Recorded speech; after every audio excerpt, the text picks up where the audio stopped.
The award goes to Parasite of Bong Joon-ho.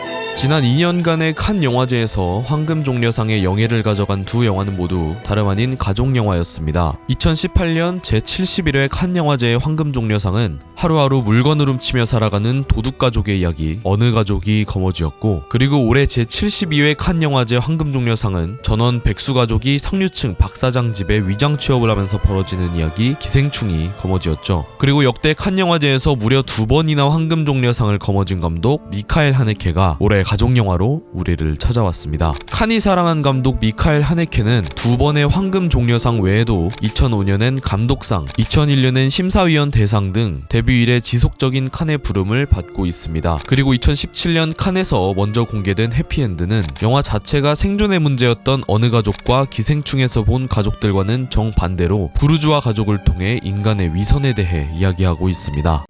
해피엔드는 로랑 가족을 통해 인간의 위선과 이중성을 고찰한 이야기입니다. 영화 속 로랑가는 프랑스 칼레 지방의 유지이자 건설업으로 부를 축적한 부르주아. 이 로랑가의 구성원으로는 집안의 기둥이자 최고령자인 조르주, 그의 맏딸이자 건설회사 CEO 앤, 그녀의 아들이자 하나뿐인 후계자 피에르, 유능한 외과의사 토마스, 그리고 약물 과다복용으로 쓰러진 전 아내를 대신해 맡게 된 자신의 딸 에브가 있습니다. 그리고 이 영화는 로랑가의 새 식구가 된 이 에브의 시선으로 겉으로는 아무런 문제도 남부러울 것도 없어 보이는 이 가족의 이중성을 하나씩 발견하게 되죠. 몇 번이고 자살을 시도했지만 실패했던 조르주, 아들 피에르에 대한 강한 집착을 하는 앤, 그러나 가문을 이을 의지가 없는 피에르, 재혼을 했지만 SNS를 통해 바람을 피고 있는 토마스, 약물로 자신의 엄마를 죽음에 이르게 하는 모습을 라이브 방송으로 찍은 에브까지. 미카엘 하네케 감독은 우아함을 가장한 그들의 위선을 한 커플 한 커플씩 천천히 벗겨냅니다. 하네케 감독은 일상에서 우리가 겪는 폭력이라는 소재로 많은 영화를 만들었습니다. 그리고 그 초기작에서는 미디어가 아주 중요한 장치였죠. 돼지 도살 장면을 반복해서 돌려보는 비디오광 청소년이 등장하는 베니의 비디오부터 영상이라는 매체를 통해 폭력을 소비하는 우리를 풍자하는 퍼니게임이 그 대표적인 예입니다. 그 이후 작품에서는 피아니스트, 아무르처럼 인간관계에 대한 고찰로 우리들의 통념을 뒤집더니 5년 만에 내놓은 신작 해피엔드에서는 다시 초기작에서 중요한 장치로 쓰이던 미디어를 소재로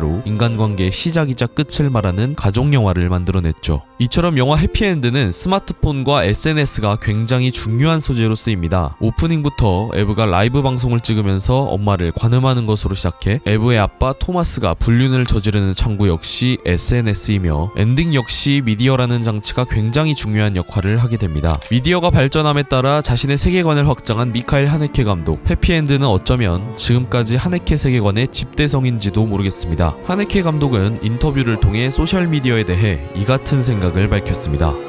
저는 소셜미디어의 확산을 특별히 경계하고 있지도 않고 유익한 면과 유해한 면을 판단하고 싶은 마음도 없습니다. 단지 제가 흥미를 느낀 건 이전의 교회의 역할을 소셜미디어가 대신하고 있다는 거였죠. 잘못한 일을 하고 교회에 가서 고해성사를 했던 것처럼 요즘 사람들은 자신이 했던 일을 소셜미디어에 고백합니다. 마치 다른 형태의 종교처럼요. 하네케 감독은 영화의 관찰자 에브라는 인물이 탄생하게 된 배경에 대해 일본에서 한 14살 소녀가 엄마를 죽이려고 약을 몰래 먹인 것을 영상으로 찍어 온라인에 올린 것을 보고 창조한 인물이라고 말했습니다. 우리는 인터넷으로 전 세계가 연결된 시대를 살고 있습니다. 그러나 우리는 이를 통해 가족과 세대 간의 갈등을 보고 남녀 간의 갈등을 보고 수많은 사람들 간의 불통을 봅니다. 과연 이 시대의 진정한 사회적 관계란 무엇일까요? 영화는 굉장히 건조하고 차가운 시선으로 현대인들을 관조합니다. 그러나 우린 여기서 아주 작은 희망을 발견할 수 있습니다. 바로 에브와 그의 할아버지 조르주 사이에서 말이죠. 영화 아무르에서는 사지가 마비된 아내를 간병하는 조르주가 있었습니다. 그리고 우리는 해피엔드에서 조르주의 대사를 통해 아무르의 이야기가 해피엔드의 조르주의 이야기로 이어진다는 것을 알 수 있죠. 토마스가 에브에게 정상적인 대화 좀 하자고 말하자 이에 연극 좀 그만하라고 맞받아쳤던 에브는 자신의 이야기부터 솔직하게 꺼내어놓고 너의 이야기를 해주겠니? 라고 묻는 할아버지 조르주 앞에서는 조금씩 마음을 엽니다. 이처럼 부모와 자식보다 한 세대를 뛰어넘는 관계, 그리고 어쩌면 SNS의 가장 익숙한 세대와 가장 미숙한 세대의 소통이 서로에게 더 긍정적으로 보여진다는 것은 이 영화에서 우리가 발견할 수 있는 작은 숨구멍이죠. 하네케는 이 영화를 두고 또 이렇게 말합니다. 현대사회에서 우리들은 지나칠 정도로 스스로에게만 집중하고 있습니다. 소셜미디어 또한 우리들의 일상이 되어서 이에 일조하고 있죠. 이런 것들이 오늘날 제가 가장 주의 깊게 보고 있는 것들입니다. 제가 영화를 만드는 이유는 인간을 조금이라도 더 이해하기 위함이죠.